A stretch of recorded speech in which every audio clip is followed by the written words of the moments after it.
ఓం శ్రీ గురుభ్యో నమ. ఓం శ్రీ సాయినాథాయ నమ. సాయి భక్తులకు నమస్కారం. బాబావారి ఆశీర్వాదంతో అందరూ ఆరోగ్యంగా సంతోషంగా సుఖంగా ఉన్నారని అనుకుంటున్నాను. శ్రీ సాయి సచ్చరిత్రం 43-44వ అధ్యయనం ఒక అధ్యయనం కిందే ఉంది. అందులో కొన్ని కథలు చెప్పుకుంటున్నాం. ఈరోజు బాబావారి ఇటుక రాయి ఏ విధంగా ఇరిగిందో చూద్దాం. బాబావారు తల కింద ఒక ఇటుకను పెట్టుకునేవారు అనమాట. అది మసీదును శుభ్రం చేసేటప్పుడు ఒక వ్యక్తి ఇటుకను చేయిలో నుండి జారిపోతుంది. అది రెండుగా విరిగిపోతుంది అనమాట. ఆ ఇటుక్కి బాబావారికి ఏంటి సంబంధం అంటే, బాబావారి యొక్క గురువు చెప్పింటాడనమాట. ఆ ఇటుక ఎప్పుడైతే నువ్వు తలపాడిన పెట్టుకుంటూ ఇదో తీసుకో ఈ ఇటుకను నువ్వు తలపాడిన పెట్టుకుంటూ ఉండు. తలపాడిన పెట్టుకుంటూ ఉన్నప్పుడు ఇది ఎప్పుడైతే రెండు ముక్కలుగా విరుగుతుందో అప్పుడు నువ్వు ఈ జీవితాన్ని చాలించాలి అన్నట్టుగా తన గురువు గోలఫ్ స్వామి చెప్పింటాడు అనేది అదొక గుర్తు అనమాట బాబావారికి. అలా మసీదును శుభ్రం చేసేటప్పుడు పొరపాటున ఇలా బట్టతో ఎదురబడుతున్నప్పుడు ఆ ఇటుకని ఇట్లా అనడం జరుగుతుంది. అది కిందకి పడిపోయి రెండుగా విరుగుతుంది. బాబావారు తిడతాడేమో అని చెప్పేసి ఆ ఇటుకని అలానే బట్టలో చుట్టి పెడతారనమాట. మరి రాత్రిలో బాబావారు పడుకున్నప్పుడు తీసుకున్నప్పుడు విరిగిపోయింటే ఆ సన్నివేశం అంతా కూడా ఇది ఎందుకు ఇలా జరిగింది అనేది, ఎవరు దీన్ని ఇలా చేశారు అనేది బాబావారు గుర్తు చేసుకుంటారు. బాబావారికి అంతా అర్థమవుతుంది. పొరపాటున కింద పడిపోయి రెండుగా విరిగింది అనేది. కాబట్టి ఇప్పుడు ఇటుకరాయి ఏ విధంగా విరిగింది అనే దాని గురించి చూద్దాం. బాబా భౌతిక శరీరమును విడుచుటకు కొన్ని దినముల ముందు ఒక ఒక ఒక దృశ్యము కనపడెను. దుశ్శకునము అయ్యను. అది మంచిది కాకుండా వేరే ఏది జరిగిందో తెలుసుకుందాం. ఇప్పుడు మసీదులో ఒక పాత ఇటుక ఉండెను. బాబా దానిపై చెయ్యి వేసి ఆనుకొని కూర్చుండువారు. అదేవిధంగా తలగడగా కూడా తల కింద పెట్టుకునేవాళ్ళు. రాత్రందులు దానిపై ఆనుకొని స్థానం అగుచుండిరి. దాని మీద చేయి పెట్టి కూర్చోవడము, చేయి పెట్టి లేయడము, దాన్ని తల కింద పెట్టుకోవడం అలా చేస్తూ ఉండేవారనమాట. అనేక సంవత్సరములు ఇట్లు గడిచెను.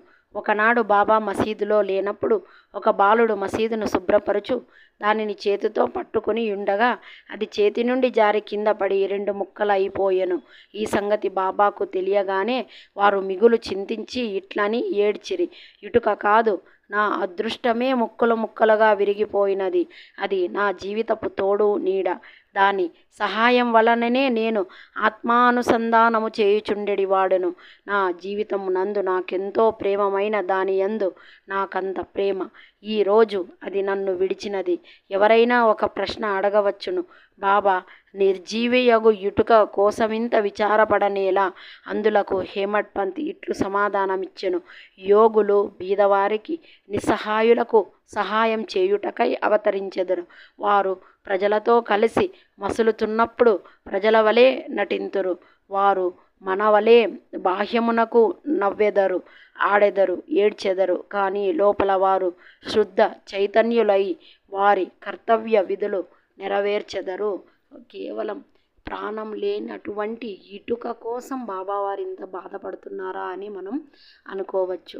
అదే కదా ఇక్కడ హేమట్ పంత్ బుక్ బాబావారి యొక్క చర్యలను, బాబావారి యొక్క లీలలను ఒక పుస్తక రూపంలో తీసుకొచ్చినదే హేమట్ పంత్ అనమాట. ఈయన పేరే అన్నా సాహెబ్ దాబోల్కర్. కాబట్టి ఈయన్ని బాబావారి హేమట్ పంత్ అనేవారు. ఈయన ఏం చెప్తున్నాడు, ఇటుక అది ప్రాణం లేని ఇటుక అయ్యిండొచ్చు, కానీ బాబావారు మానవునిగా అవతరించిన తర్వాత చావు పుట్టుకలు ప్రతి ఒక్కరికి సహజమని, అది బాబావారు కూడా ఆయన గురువు అయినప్పటికీ, సద్గురువు అయినప్పటికీ, దైవం అయినప్పటికీ కూడా ఆయనకు కూడా తప్పదు అన్నట్టుగా. అదేవిధంగా మనకు ఏ విధంగా కనిపిస్తారు వాళ్ళు ఈ బాహ్య ప్రపంచంతో కలిసిపోయి బాధపడుతున్నట్టుగా కనిపిస్తారు. కానీ వాళ్ళు అలా కాదు, లోపల శుద్ధ చైతన్యులు అని చెప్పి హేమట్ పంత్ చెప్తున్నాడనమాట. ఈ విధంగా ఇటుక రాయి విరుగుట గురించి తెలుసుకున్నాం. 72 గంటల సమాధి. బాబావారు పరమాపదించినప్పుడు ఆయన సమాధి 72 గంటలు ఎందుకు పట్టింది, అంత సమయం ఎందుకు తీసుకుందో చూద్దాం. 72 గంటల సమాధి. ఇటుక విరుగుటకు 32 సంవత్సరములకు పూర్వం అనగా 1886వ సంవత్సరంలో బాబా సీమోల్లంఘనం చేయు ప్రయత్నించెను. ఒక మార్గశిర పౌర్ణమి నాడు బాబా ఉబ్బసం వ్యాధితో మిక్కిలి బాధపడుచుండెను. దాన్ని తప్పించుకొనుటకై బాబా తన ప్రాణమును పైకి తీసుకొని పోయి సమాధిలో నుండవలననుకొని భక్త మహల్సాపతితో ఇట్లనిరి: నా శరీరము 3 రోజుల వరకు కాపాడము. నేను తిరిగి వచ్చినట్లయితే సరే, లేని ఎడల నా శరీరము నెదురుగానున్న ఖాళీ స్థలంలో పాతిపెట్టి గుర్తుగా 2 జెండాలను పాతము అని స్థలమును జూపిరి. ఇట్లనుచు రాత్రి 10 గంటలకు బాబా కింద కూలెను. వారి ఊపిరి నిలిచిపోయెను. వారి నాడీ కూడా ఆడుకుండెను. శరీరంలో నుండి ప్రాణవాయు పోయినట్లుండెను. ఊరి వారందరూ అచట చేరి న్యాయ విచారణ చేసి బాబా చూపిన స్థలంలో సమాధి చేయుటకు నిశ్చయించిరి. కానీ మహల్సాపతి అడ్డగించెను. తన ఒడిలో బాబా శరీరము నుంచుకొని 3 రోజులు అట్లే కాపాడుచూ కూర్చుండెను. 3 దినముల పిమ్మట తెల్లవారుజామున 3 గంటలకు బాబా శరీరములో ప్రాణమున్నట్లు కనిపించెను. ఊపిరాడనారంభించెను. కడుపు కదిలెను. కండ్లు తెరిచెను. కాళ్ళు చేతులు సాగదీయచూ బాబా లేచెను. దీన్ని బట్టి చదువరు ఆలోచించవలసిన విషయమేమన, బాబా 3 మూరల శరీరం లేక లోపలున్న ఆత్మయ పంచభూతాత్మకమగు శరీరము నాశనమగును.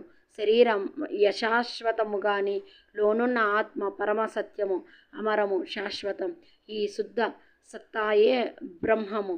అది ఏ పంచేంద్రియములను మనస్సును స్వాధీనమందుంచుకున్నది, పరిపాలించున్నది. అది ఏ సాయి. అది ఏ ఈ జగత్తునందు గల వస్తువులన్నింటి యందు వ్యాపించియున్నది. అది లేని స్థలం లేదు. అది తాను సంకల్పించుకొనిన కార్యమును నెరవేర్చుటకు భౌతిక శరీరం వహించెను. దానిని నెరవేర్చిన పిమ్మట శరీరమును విడిచెను. సాయి ఎల్లప్పుడూ ఉండువారు. అట్లనే పూర్వము గాన్గాపురంలో వెలసిన దత్తదేవుని అవతారమగు శ్రీ నృసింహ సరస్వతియు వారు సమాధి చెందుట బాహ్యమునకే గాని సమస్త చేతనాచేతనములందు గూడ నుండి వానిని నియమించువారును పరిపాలించువారును వారే. ఈ విషయం ఇప్పటికీని ఆ విధంగా సర్వస్వ శరణాగతి చేసిన వారికి, మనస్ఫూర్తిగా భక్తితో పూజించు వారికిని అనుభవనీయమైన సంగతి. ఆ విధంగా వాళ్ళు ఏ విధంగా అలా జరుగుతుంది అని భక్తులు భక్తితో పూజిస్తున్న వాళ్ళందరికీ కూడా ఇదంతా కూడా అనుభవపూర్వకంగా ఉంటుంది. ప్రస్తుతం బాబా రూపము చూడు వీలు లేనప్పటికీ మనం షిరిడీకి వెళ్ళినచో వారి జీవిత మెత్తుపటము మసీదులోనున్నది. దీనిని శ్యామారావు జైకర్ అను గొప్ప చిత్రకారుడు బాబా భక్తుడను రాసియున్నాడు. భావుకుడు భక్తుడునైన ప్రేక్షకునికి ఈ పటం ఈనాటికి బాబాను భౌతిక శరీరంతో చూచినంత తృప్తి కలుగజేయును.